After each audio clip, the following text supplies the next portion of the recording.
Good morning everyone. सर्वप्रथम अयोध्याचे आद्य देवता भगवान धन्वंतरी को नमन करेंगे। यो विश्वम विदधाति पाति सततम संहारयत तंजसा सृष्ट्वा दिव्यमहोषधींश विविधान दूरीकरोत्यामयान् बिभ्राणो अंजलिना चकास्ति भुवने पीयूष पूर्णम घटम तम धन्वंतरि रूपमेश ममलम वंदामहे श्रेयसे वंदामहे श्रेयसे वंदामहे श्रेयसे। भगवान धन्वंतरीला वंदन करून अपन लेक्चरला सुरुवात केली है। श्लोक नंबर 27 में हम स्वभाव परमवाद इसके बारे में चर्चा कर रहे थे। स्वभाव परमवाद का वर्णन आचार्य चरकाचार्य ने 16वें अध्याय में चिकित्सा प्राभूति अध्याय में किया है। क्या है स्वभाव परमवाद? 27 श्लोक एक बार पढ़िए।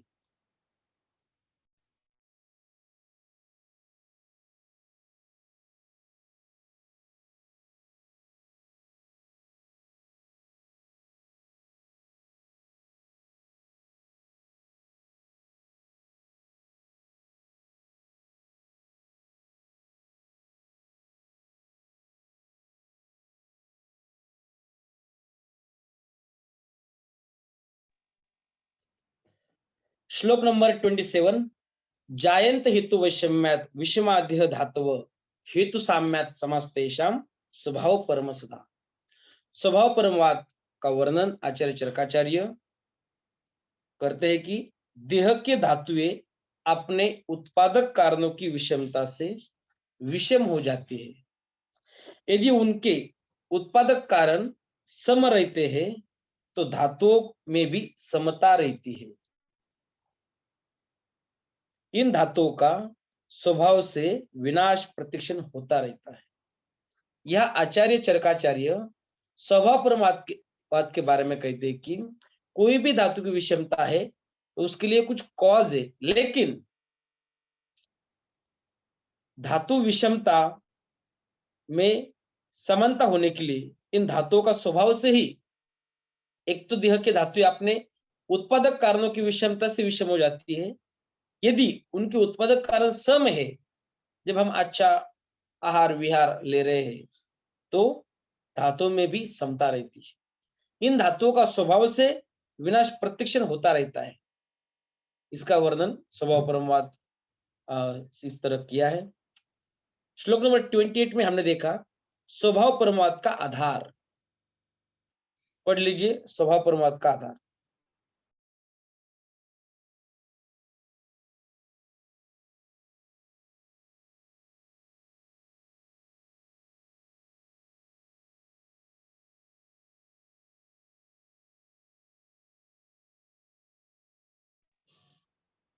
श्लोक नंबर 28 में हमने देखा था प्रवृत्ति हेतुर्भावानाम न निरोध अस्ति कारणम केचित तत्रापि मन्यन्ते हेतुम हेतुर्वर्तनम।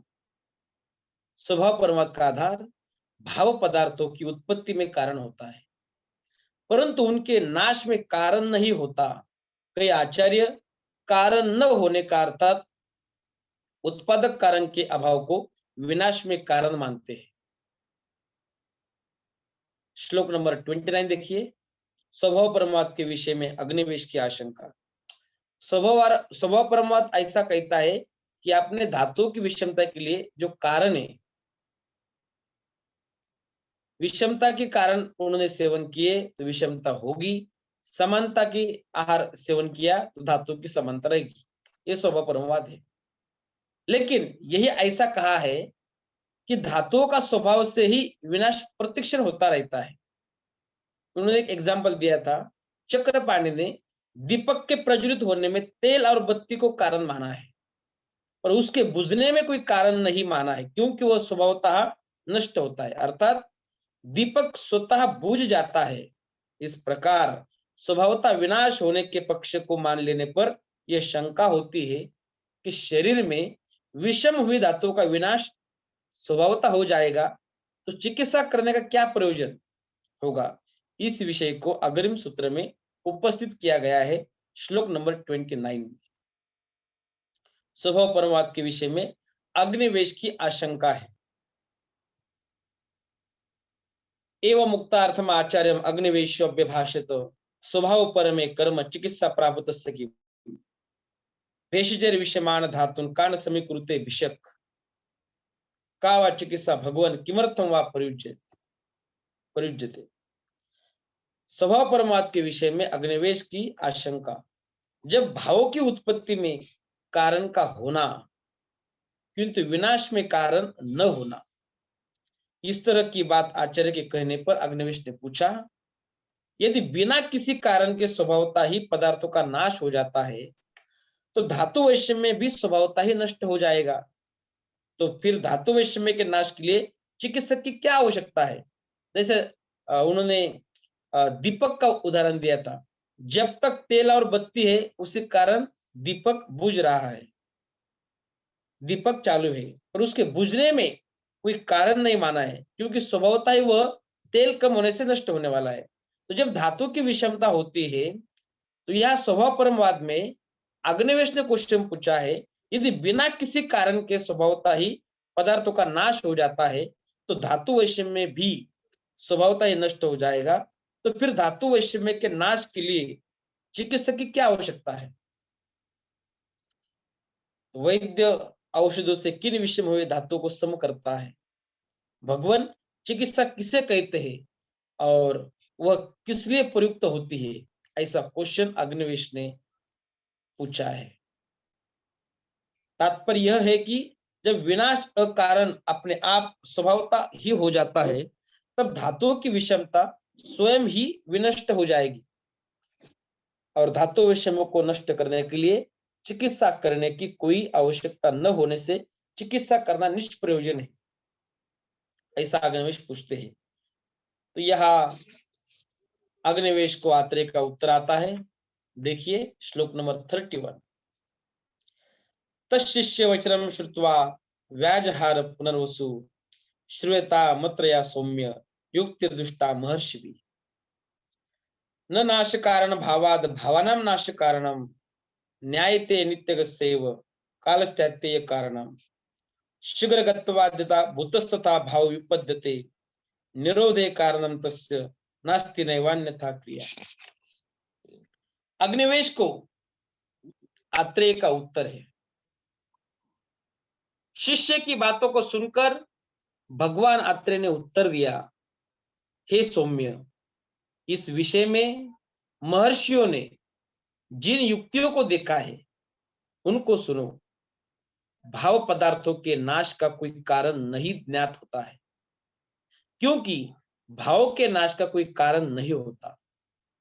ठीक वैसे ही जैसे नित्य गमन करने वाले काल के विनाश का कोई कारण नहीं जाना जाता, जैसे काल शीघ्रगामी होने के कारण भूतकाल कहलाता है, वैसे ही भाव भी जैसे ही उत्पन्न होता है वैसे ही अपनी पूर्व अवस्था को छोड़कर और उत्तर अवस्था का आरंभ कर नष्ट हो जाता है। अर्थात विषम धातुएं स्वसमान विषम धातुओं को उत्पन्न कर नष्ट हो जाती है, उसके नाश में कोई कारण नहीं होता है और उनमें कोई पूर्व से विपरीत क्रिया भी नहीं होती। अर्थात विषम धातुओं से विषम धातुएं ही उत्पन्न होती है जिनका अन्यथा कारण अर्थात सम धातु के रूप में परिवर्तन नहीं होता। अभिप्राय यह है कि जिस प्रकार शीघ्रगामी होने के कारण काल आने के साथ तुरंत विदा होकर भूतकाल कहलाने लगता है, उसी प्रकार शरीर के धातुएं भी क्षणिक होने से नष्ट होती रहती है, उसके उनके नष्ट होने में कोई कारण नहीं होता। जब वे नष्ट होती है तो वे स्वसदृश ही धातु उत्पन्न कर जाती है और उनके स्वरूप में कोई अन्यथा क्रिया नहीं होती है। इससे यह सिद्ध हो जाता है कि विषम धातुएं जो कि त्यो है, इसलिए उनके वैषम्य को मिटाने के लिए चिकित्सा की आवश्यकता है। यह प्रत्यक्ष अनुभव में है कि दोषों की विषमता से जब जोर होता है और वह रुक रुक कर विषम वेग से आता है तो यह वही जोर पुनः लौट आया है जो पिछली बार हुआ था, ऐसा अनुभव करते हैं। इस प्रकार उस जोर जनक दोष वैषम्य को दूर करने के लिए चिकित्सा की आवश्यकता है और दोष या धातु वैषम्य को दूर करने के लिए चिकित्सा प्राभृत वैद्य की उपयोगिता है। स्वभाव परमवाद में ऐसा कहा है कि धातुओं को वैषम्य के कारण जो होते हैं, लेकिन धातु वैषम्य हो गया तो उसका विनाश उस स्वभावता ही होता है, ऐसा कहा है। जैसा दीपक का उदाहरण दिया है, तेल है तब तक तेल के कारण दीपक प्रज्वलित हुआ, लेकिन बुझने के लिए कोई कारण नहीं है, वो तो स्वभाव से बुझ जाने वाला है। लेकिन यहाँ धातु वैषम्य जो है, धातु वैषम्य होते तो उसको चिकित्सा की जरूरत है, ऐसा आचार्य का कहना है। अग्निवेश ने एक क्वेश्चन पूछा था कि जब दीपक स्वभावता ही बुझ जाता है तो धातु वैषम्य भी स्वभावता ही नष्ट हो जाएंगे, लेकिन वैसा नहीं है। धातु वैषम्य शरीर में विषमता ही प्रकट करता है, इसलिए चिकित्सा की जरूरत है, और इसलिए चिकित्सा प्राभृत वैद्य की जरूरत है। चिकित्सा की व्याख्या दी अगले श्लोक में, देखो चिकित्सा का विवेचन किया है। या भी क्रियाभिर्जायन्ते शरीरे धातव समः सा चिकित्सा विकाराणाम कर्मम तद विषजाम मतम। चिकित्सा की परिभाषा और वैद्य का कर्तव्य बताया है। या भी क्रियाभिर्जायन्ते शरीरे धातव समः, जिन क्रियाओं द्वारा शरीर के धातु सम हो जाते हैं, वही क्रिया विकारों की चिकित्सा है, और धातुओं को सम करना ही वैद्य का कर्म है। चिकित्सा करते समय हमें पता है स्वस्थ व्यक्ति के लक्षण, समदोषा समाग्निश्य समधातु मल क्रिया प्रसन्न आत्मा इंद्रिय मनः, प्रसन्न आत्मा इंद्रिय मनः, जो समदोषा समाग्निश्य समधातु मल क्रिया जो है, हमें सभी जो चिकित्सा करते समय या भी क्रिया भी जायन्ते शरीर धातव समा, जो भी हम क्रिया करेंगे शरीर के जो धातु है वो सम होने चाहिए, और उसे ही सा चिकित्सा विकाराणाम कर्मम तद विषयाम स्मृतम, उसे ही चिकित्सा कहा है। चिकित्सा का लक्ष्य क्या होना चाहिए, देखिए श्लोक नंबर 35, कथम शरीर धातु नाम वैश्यम न भवेदिति समानाम चानुबंधम साध साधित्यर्थम क्रियते क्रिया। चिकित्सा का लक्ष्य किस उपाय के करने से शरीर में धातु की विषमता न हो, और किस उपाय से शरीर में धातु की समता का अनुबंध बना रहे, इन्हीं दोनों बातों को लक्ष्य में रखकर चिकित्सा की जाती है। चिकित्सा का लक्ष्य ये कि एक चिकित्सा करते समय दूसरा व्याधि न उत्पन्न हो जाए, नहीं तो वही चिकित्सा नहीं है। किस उपाय के करने से शरीर में धातु की विषमता न हो, और किस उपाय से शरीर में धातु की समता का अनुबंध बना रहे, इन दोनों बातों को लक्ष्य में रखकर चिकित्सा की जाती है। चिकित्सा का उद्देश्य केवल यही नहीं है कि किसी रोगी के शरीर के धातु वैषम्य को दूर कर उसमें धातु साम्य की स्थिति ला दी जाए, इसके साथ कि अधिक महत्वपूर्ण बात यह है कि शरीर में धातुओं की समता बनी रहे और उसे निरंतर बनाए रखने के लिए यत्न किए जाए। आयुर्वेद स्वास्थ्य की रक्षा और रोगी के रोग को दूर करना, इन दोनों बातों का प्रयोजन मानता है। स्वस्थ से स्वास्थ्य रक्षणम आतुरस्य, स्वस्थ से स्वास्थ्य रक्षणम आतुरस्य विकार प्रशमन प्रमाद, इस सूत्र में यही बात कही गई है। श्लोक नंबर 36 देखिए,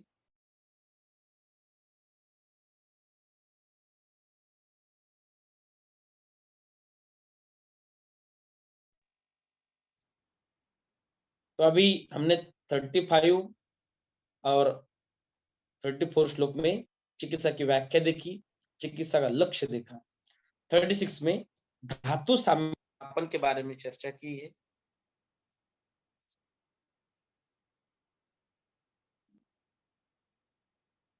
श्लोक नंबर 36 देखो, त्यागाद विषम हेतुनाम समानाम च उपसेवनात् विषमा न अनुबंधन्ति जायन्ते धातव समा। धातुओं में विषमता उत्पन्न करने वाले कारणों का परित्याग करने से और धातुओं में समता उत्पन्न करने वाले कारणों के निरंतर सेवन करने से विषम धातुओं का अनुबंधन नहीं होता, उनका सिलसिला टूट जाता है और धातुएं सम हो जाती। त्यागाद विषम हेतु नाम समानाम च उपसेवनात्। विषम जो जो धातु को विषम करते हैं उसका त्याग करना है और सम करने वाले धातुओं का सेवन करना है। समझ में आया? यह धातुओं की समता का अर्थ है प्रत्येक धातु को अपने प्रमाण में लाना। पहले 11वें अध्याय में दोषों के विषम बनाने वाले असात्म इंद्रियार्थ संयोग, प्रज्ञापराध और परिणाम, ये 3 कारण कहे गए हैं। ये इंद्रियार्थ जब अयोग या अतियोग युक्त होते हैं तो रोग के जनक होते हैं। विषम और कर्म के विषम संयोग धातु वैश्य में जनक होते हैं। वैश्य में जनक कारणों का परित्याग कर इंद्रिय अर्थ आदि के संयोग का सेवन करने से ही धातु साम्यत्व स्थापित होता है और चिकित्सा के द्वारा यही कार्य सिद्ध किया जाता है। चिकित्सा प्राभुत की देन श्लोक नंबर 38 में देखो। समयस्तु हेतु भी यस्मात् धातु न संजनयत समान चिकित्सा प्राभुत तस्मात् दाता देह सुखायुषाम धर्मस्यार्थस्य कामस्य निरुलोकस्य उभयस्य च दाता संपद्यते वैद्यो दानात् देह सुखायुषाम। चिकित्सा प्राभुत की देन, चिकित्सा के सिद्धांत का प्रतिपादन करने वाला यह सूत्र अतीव महत्वपूर्ण उपदेश देता है। चिकित्सा प्राभुत वैद्य समता उत्पन्न करने वाले कारणों से शरीर में धातु को सम कर देता है, इसलिए वह देह के सुखमय आरोग्य एवं आयुष्य को भी प्रदान करने वाला होता है। देह सुख और आयुष्य का प्रदाता होने के कारण वैद्य धर्मार्थ काम का दाता और मृत्यु के बाद स्वर्ग या मोक्ष का भी दाता होता है। यह चिकित्सा प्राप्त की देन कही गई है। जो वैद्य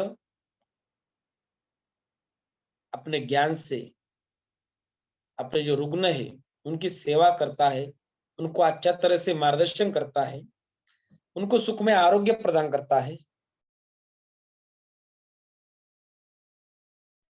सुख में आरोग्य प्रदान करता है, तो उसे देह सुख और आयुष्य का प्रदाता होने के कारण वैद्य धर्म अर्थ काम का दाता और मृत्यु के बाद स्वर्ग या मोक्ष का भी दाता होता है, ऐसा कहा है। श्लोक नंबर 39 फोटो देखो। चिकित्सा प्राभुत गुणो दोषो यश्चेतराश्रय योग अयोगाति योगानाम लक्षणम शुद्धि संश्रयम बहुदोषस्य लिंगानि संशोधन गुणाश्चये चिकित्सा सूत्र मात्रम च सिद्ध व्यापत्ति संश्रयम या च युक्ति चिकित्सायाम य चार्थ कुरुते विषक चिकित्सा प्राभुत्य अध्याये तत्सर्वम वदन् मुनि इति अग्निवेश कृते तंत्रे चरक प्रति संस्कृते सूत्रस्थानि कल्पना चतुष्की चिकित्सा प्राभुतियो नाम षोडशो अध्याय इति कल्पना चतुष्क। अध्याय का उपसंहार। चिकित्सा प्राभुत वैद्य के गुण हमने देखे, अज्ञ वैद्य के दोष, शोधन कर्म में योग अयोग और अतियोग के लक्षण हमने देखे, वमन के भी देखे और विरेचन के भी देखे, बहुदोष के लक्षण भी हमने देखे इस अध्याय में। अविपाक रुजुस्तुल्य पांडुता गौरम क्रमा, वो भी आपको अच्छे तरह से दिमाग में रखना है। संशोधन के गुण हमने देखे, एवं विशुद्ध कोष्ठ से कायाग्निरव्य वर्धते, संशोधन के क्या क्या फायदे उसके बारे में हमने चर्चा की। चिकित्सा की सफलता और विफलता से संबंध चिकित्सा सूत्र भी हमने देखा। चिकित्सा की युक्ति और वैद्य जिस कार्य को करता है, इतने वर्णनीय विषयों का पुनर्वसु मुनि ने इस चिकित्सा प्राभुत्य नामक अध्याय उपदेश किया है। इस प्रकार चरक द्वारा प्रति संस्कृत अग्निवेश कृत तंत्र के सूत्र स्थान में चिकित्सा प्राभुत्य नामक 16वां अध्याय समाप्त हुआ। इस प्रकार कल्पना चतुष्क भी समाप्त हुआ है। ये जो अध्याय है कल्पना चतुष्क में दिया है, मैंने आपको सब चतुष्क लिख के दिए, 7 चतुष्क है, तो आप देख लीजिए। तो यहाँ हमने चिकित्सा प्राभुत वैद्य की उपयोगिता, स्वभाव परमवाद और चिकित्सा के विवेचन के बारे में चर्चा की। अगला अध्याय है अथ सप्तदशो अध्याय तो चिकित्सा प्राभूति अध्याय में जो 16वां अध्याय है उसमें पीजी एंट्रेंस के लिए इंपॉर्टेंट क्या क्या है, इसमें इंपॉर्टेंट है, यहां देखिए आप श्लोक नंबर 5, 6, 7, 8, 9, 10, 11, 12 जो विरेचन के सम्यक योग अयोगाति योग के लक्षण दिए हैं, जो 14, 15, 16 में बहुदोष के लक्षण दिए, कोई भी एक लक्षण आ सकता है एग्जाम में, समझ में आया, ये आपको आना चाहिए। संशोधन से क्या लाभ है इसके बारे में भी पूछा जा सकता है। बाकी संशोधन चिकित्सा की श्रेष्ठता क्या है, श्लोक नंबर 20 में दी है, दोषा कदाचित कुप्यंती जीता लंघन पाचने जीता संशोधन तु न तेषां पुनरुद्भव, ये जो श्लोक इंपॉर्टेंट है। उसके बाद जो स्वभाव प्रमाद कहा है, इसमें एक ही क्वेश्चन आएगा कि स्वभाव प्रमाद को किसने वर्णन किया है, स्वभाव प्रमाद का कौन से अध्याय में वर्णन है, चिकित्सा प्रावृत्ति 16वें अध्याय में संदर्भ पूछा जाएगा, इतना इंपॉर्टेंट। बाकी चिकित्सा की व्याख्या ही है, या भी क्रिया भी जायन्ते शरीर धातव समाह सा चिकित्सा विकारणम कर्म तद विषयम स्मृतम, चिकित्सा की व्याख्या आपको वेरी इंपॉर्टेंट है। जो फाइनल ईयर के स्टूडेंट होंगे उनके लिए चिकित्सा, जो काय चिकित्सा सब्जेक्ट है, उनके लिए चिकित्सा की व्याख्या इंपॉर्टेंट है। अभी 17वां अध्याय हम स्टार्ट करने वाले हैं। अथ 17वां अध्याय अर्थात कियंत शिरस्य माध्यम व्याख्या, यहाँ से हम कियंत शिरस्य नामक अध्याय की व्याख्या करेंगे। इतिहासमा भगवान अत्रेय, ऐसा ही भगवान अत्रेय ने कहा। सूत्र स्थान के विगत 16 अध्याय में भेषज, स्वास्थ्य, निर्देश और कल्पना, इन 4 चतुष्कों का वर्णन किया गया है। ये 16 अध्याय हो गए। एक भेषज चतुष्क पहले 4 अध्याय, उसके बाद स्वस्थ चतुष्क अगले 4 अध्याय 8 हो गए, उसके बाद निर्देश चतुष्क अगले 4 अध्याय 12 हो गए, और उसके बाद जो अभी देखे हमने 4, वो कल्पना चतुष्क है। इसके बारे में भी क्वेश्चन आता है कि कल्पना चतुष्क में कौन सा अध्याय आता है, ये भी आपको दिमाग में रखना। इन 4 चतुष्कों का वर्णन किया है। अब आगे इन चतुष्कों के प्रधान विषय रोगों के संबंध का रोग चतुष्क कहा जा रहा है। रोगों में हृदय और शिर के रोग प्रधान है, अतः पहले इन्हीं के वर्णन के लिए इस कियंत शिरस्य अध्याय का उपक्रम किया जा रहा है।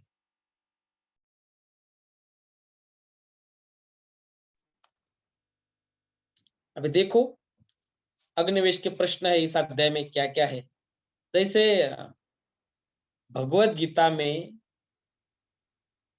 अर्जुन के प्रश्न है और कृष्ण के आंसर है, महाभारत, वैसे ही इस चिकित्सा अध्याय में हम जितने भी चिकित्सा करने वाले हैं, तो जितने भी प्रश्न अग्निवेश को आए हैं और उतने प्रश्न का उत्तर अत्रेय पुनरुस ने दिया है, वही हमारे लिए इंपॉर्टेंट है।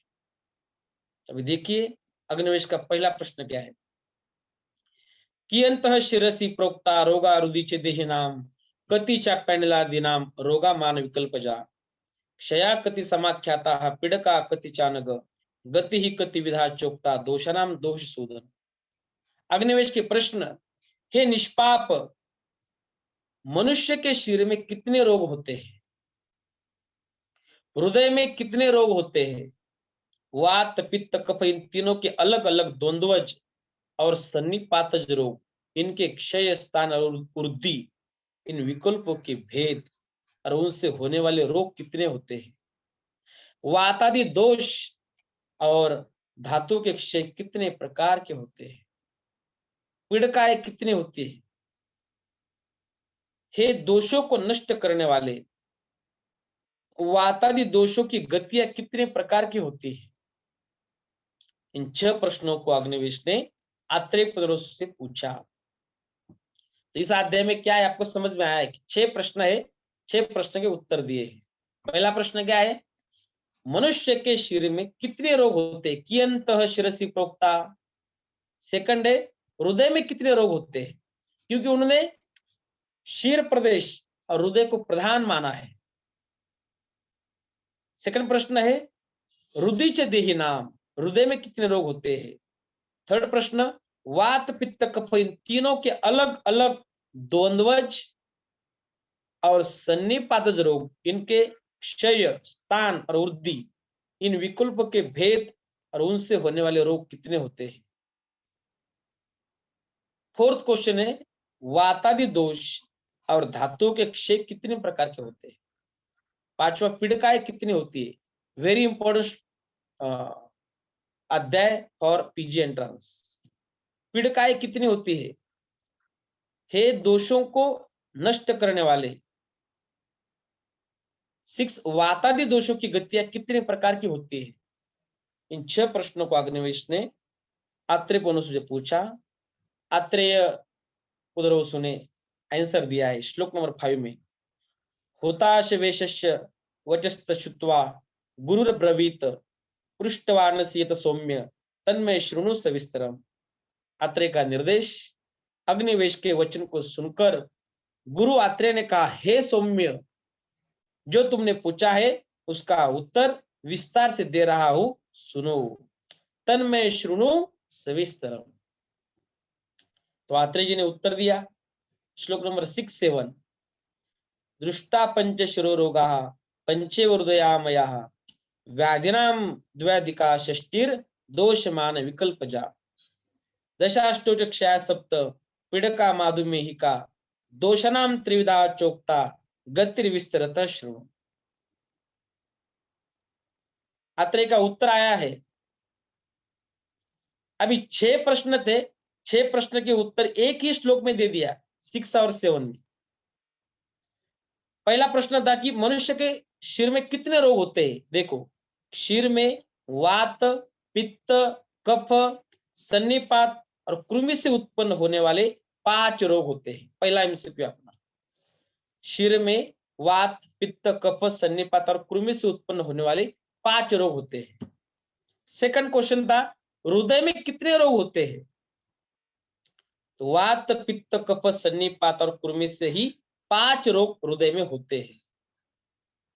थर्ड क्वेश्चन था, वात, पित्त, कफ इन तीनों के अलग अलग द्वंद्वज और सन्निपातज रोग, इनके क्षय, स्थान और वृद्धि, इन विकल्पों के भेद और उनसे होने वाले रोग कितने होते हैं। तो इसका उत्तर है वात, पित्त, कफ, इनमें क्षय, स्थान, वृद्धि आदि मान विकल्प से 62 रोग होते हैं। अंडरलाइन करो, इंपॉर्टेंट है, 62 रोग होते हैं। चौथा क्वेश्चन था, वातादि दोष और धातु के क्षय कितने प्रकार के होते हैं। तो क्षय 18 प्रकार के होते हैं। पांचवा प्रश्न था, पीड़िकाएं कितनी होती है। तो मधुमेह की पीड़िकाएं 7 होती है। और लास्ट का प्रश्न था, वातादि दोषों की गतियां कितने प्रकार की होती है। तो दोषों की 3 प्रकार की गतियां होती है। अभी इसका विस्तार से सुनो, ऐसा आत्रेय पुनरुसु उन्होंने कह दिया। अभी आगे है शिरो रोग का वर्णन, श्लोक नंबर 9, 10, 11। अभी 5 शिरोरोग है, आपको पहले तो ये लिख लीजिए। शिरोरोग 5, रुद्रोग 5, उसके बाद वात, पित्त, कफ इनमें क्षय, स्थान, वृद्धि आदि मान विकल्प के 62 रोग है। क्षय जो बताया है, वातादि दोष धातु के क्षय के कितने प्रकार है। तो 18 प्रकार बताए हैं। मधुमेह की पीड़ा कितनी, 7। ये बहुत इंपॉर्टेंट संख्या। और दोषों की 3 प्रकार की गतियां होती है। शिरोरोग वर्णन देखिए आगे।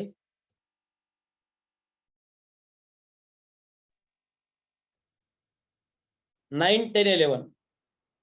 संधारणात, दिवा, स्वप्नात, रात्रि जागरण, मदात। अभी यह शिरोरोग का निदान और संप्राप्ति बताइए। शिरोरोग का निदान और संप्राप्ति, कॉज क्या है और संप्राप्ति क्या है।